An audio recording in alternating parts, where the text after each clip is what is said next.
ఈ మధ్య ఏంటో దేవుడు కూడా కన్‌ఫ్యూజ్ అయిపోయేలాగా, దేవుడు కూడా ఆశ్చర్యపోయేలాగా కోరికల్ని కోరుకుంటున్నారు ఒక్కొక్కరు.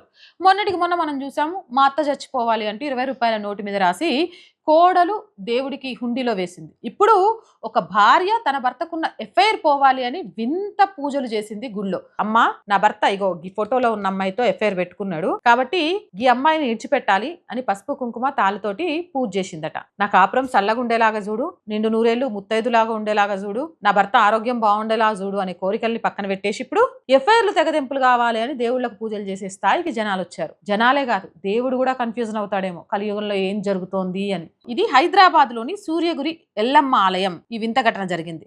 తన భర్తకు వేరే అమ్మాయితో వివాహేతర సంబంధం తెగిపోవాలని ఓ భార్య ఆలయంలో ఫోటోలు, తాడు, పసుపు, కుంకుమలతో ప్రత్యేక పూజలు చేసింది. దీన్ని చూసిన ఆలయ సిబ్బంది భక్తుల్లో ఆమె చేస్తుంది ఏంటో అర్థం కాక ఆందోళన కలిగి ఆమెను ప్రశ్నించి అక్కడి నుంచి పంపించేశారు.